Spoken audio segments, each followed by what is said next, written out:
Okay, let me see. Where was I at? That's so bad. I don't remember.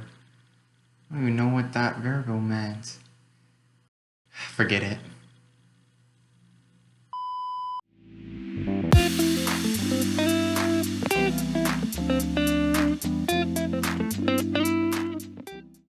All right. My name's Gabriel, and these are the topics I'm going to go over today with you.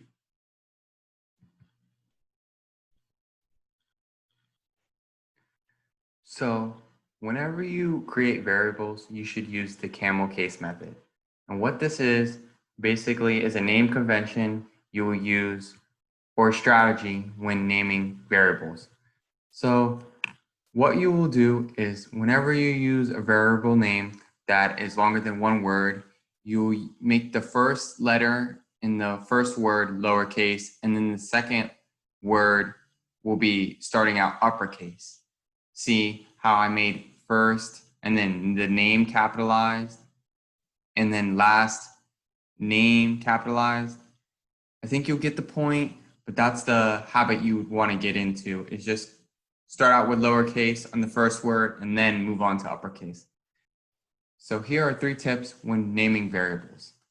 1, make meaningful variable names that will make it easier to remember when you create them in the first place. 2, avoid variable names with numbers or weird symbols. 3, remember you were looking for readability so that someone else will understand your code. So those are the 3 tips that I will say when making variable names. Try to follow them and you should be good.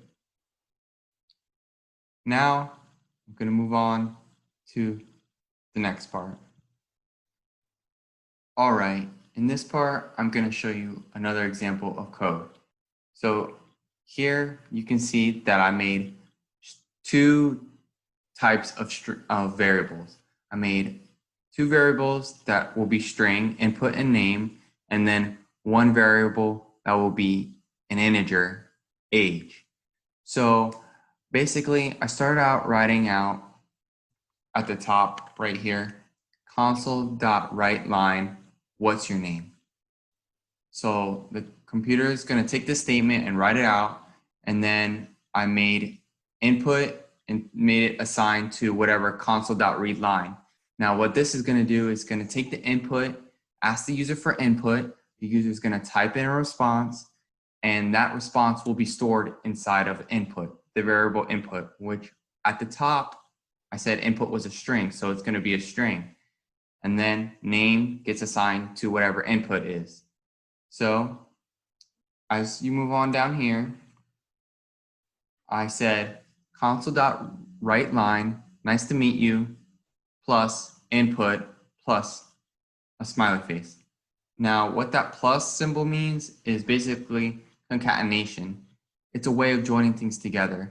So WriteLine just writes string out, and when you do the plus sign, it basically groups things together so that you can print multiple types of things together. So you can use different data types as well. But in this example, this is what it looks like. And then when you go down here, I said console.writeLine, how old are you? So it's going to ask the user how old they are, and the user is going to type in a response. And I want you to remember this. Readline only uses strings.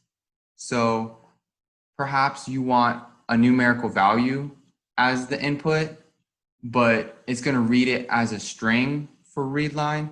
So input is going to be assigned.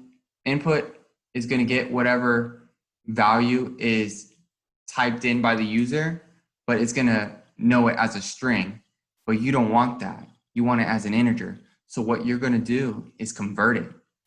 So converting it is done when you use the method parse. So right here, down here, I said age is assigned to int.parse, and then in the parentheses, I put what I want to be converted, and that's input. So input's a string, it's holding whatever value. The input, the string that the the user provided, and that that string is being changed into an integer.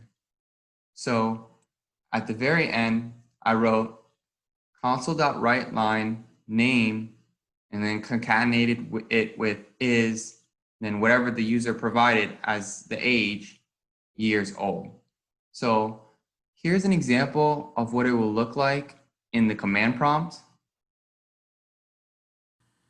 Now that you're into the command prompt, this is what will happen. The computer will start out by saying, "What's your name?" You could type in a name like, "My name is Jacob." You say, "Jacob." Then the computer will ask you, "Nice to meet you, Jacob. How old are you?" You'll type into the computer, 25. Then the computer will respond, "Jacob is 25 years old." So this is just a simple way of showing you what the code could look like.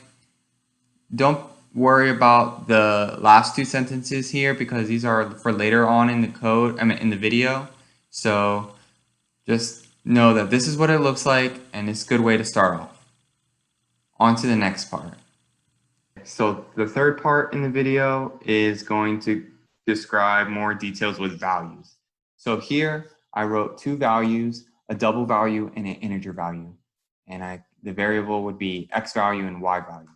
So x value is being assigned 12.43 and y value is being assigned 2. So what I'm doing here is to show you casting. So what I'm doing is this. Y value is being assigned the x value. But keep in mind, x value is a double and y value is an integer. If you don't cast, which is writing the parentheses and writing int, it's not going to work because basically you cannot put a double inside of an integer. It's like putting a bigger box into a smaller box.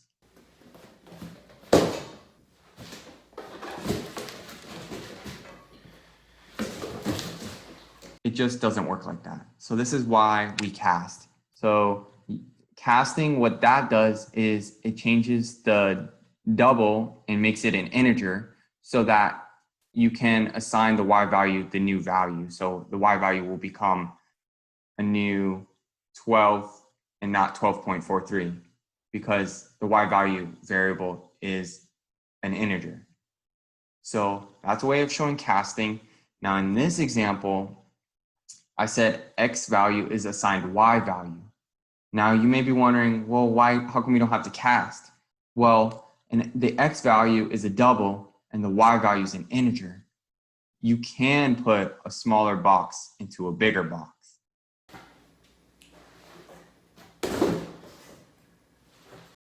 So just know you don't need to cast because you can put smaller data types into bigger data types. You'll eventually learn that later on as you get better, but you just got to practice and get a feel for it. And then I introduced the topic of constants. So a constant is basically a value that won't be changed. It's final. So in this case, I made a constant integer, and when you name constants, it's usually all in capital letters. So z value is always going to be 1. Nothing's going to be changed. You can also make constants for other data types, such as strings and a bunch of other ones. But for now, let's just worry about this example. So what I did was I assigned y value a new value, and I assigned it a z value, which it becomes 1. And then I show you the increment operator and the decrement operator. So when you do y value plus plus, that's a way of increasing the value of y value by 1. So y value becomes 2 instead of 1. And then same with the decrement operator, when you do y value minus minus, it decreases the value of y by 1. So y won't be 2 anymore, it will be 1. So those are just some quick ways that you can code with values. This is a quick video. I didn't want to take too much of your time, but here are my last 2 tips. Don't worry about perfection. Just start practicing. I think if you worry too much about getting everything perfect, you are going to get frustrated and you're not going to want to continue. You just got to be patient with yourself. And then my second tip is try to keep your code organized. Think of it as writing a paper. Now, I know this kind of contradicts what I just said, but eventually you want to make less mistakes and be more thorough with your code. All right. Thanks for tuning in. Appreciate you all. See you in the next video.